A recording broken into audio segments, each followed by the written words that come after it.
संत श्री आसाराम जी बापू हिंदुओं के धर्मांतरण में एक बहुत बड़ी बाधा थे। उनके खिलाफ एक बहुत बड़ी मुहिम संत श्री आसाराम जी बापू ने चलाई थी और ये मुहिम विरोध की नहीं थी, ये मुहिम थी स्वावलंबन की। यानी कि आप आत्मनिर्भर बनिए, अपने आप ही लोग परिवर्तित होना बंद हो जाएंगे। और दक्षिण गुजरात में उन्होंने एक बहुत बड़े स्तर पर यह कार्य किया भी। देश के अलग अलग हिस्सों में उनके गुरुकुल चलते हैं, आश्रम चलते हैं, आदिवासी इलाकों में राशन दिया जाता है, उनको खाने पीने की सब प्रकार की सुविधा दी जाती है, आयुर्वेद के माध्यम से, योग के माध्यम से उनका इलाज किया जाता है, कई प्रकार की वहां पर सुविधाएं दी जाती हैं, उनके बच्चों को गुरुकुल के अंदर मुफ्त में शिक्षा दी जाती है। जो ऐसी संस्थाएं थी, धर्मांतरण करती थी सेवा कार्य के नाम पर, उनके सामने एक दीवार इन्होंने खड़ी कर दी थी कि जो निर्दोष साधु संत थे और हिंदू गुरु थे, उनको संत श्री आसाराम जी बापू ने पूरा पूरा समर्थन दिया, जिनके ऊपर झूठे केस चले थे।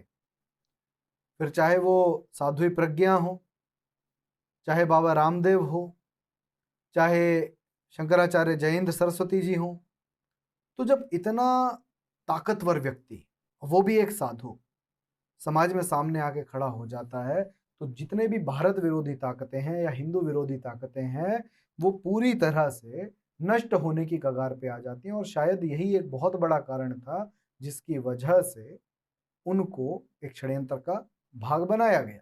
मीडिया में जब ये बातें उभरी थी, तो मीडिया कितनी दूध की धुली है, कितनी पवित्र है, उसका हमें कोई सबूत लेने की जरूरत नहीं है, क्योंकि ये वही मीडिया है जो पत्थर फेंकने वालों को पीड़ित और पत्थरों से घायल होने और मरने वालों को दोषी बताती है। और इसी मीडिया ने एक प्रकार से मीडिया ट्रायल पूरा पूरा कर दिया था संत श्री आसाराम जी बापू का, जिसमें कह दिया कि अरे ये तो बलात्कारी है, इन्होंने बलात्कार किया है। और इस मीडिया ने एक तरफा खबर दिखाई, दूसरी तरफ ना तो इसने आज तक का साक्ष्य है, आज तक ना तो कभी इस मीडिया ने आपको ये बताया कि आप ये जरा जाके कानूनी कार्रवाई वाले कागज पढ़ लीजिए, इनमें बहुत कुछ लिखा है।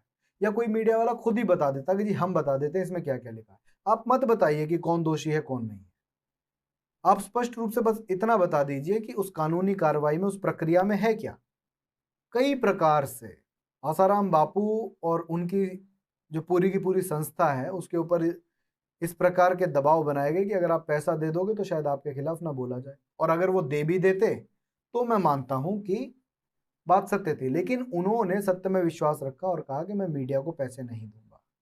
तो अगर आप 2018 का कोई भी अखबार उठा के देखें, इंडियन एक्सप्रेस में अभी देख रहा था, उसमें स्पष्ट रूप से लिखा था संत श्री आसाराम जी बापू, या यूं कहें कि आसाराम बापू रेप केस।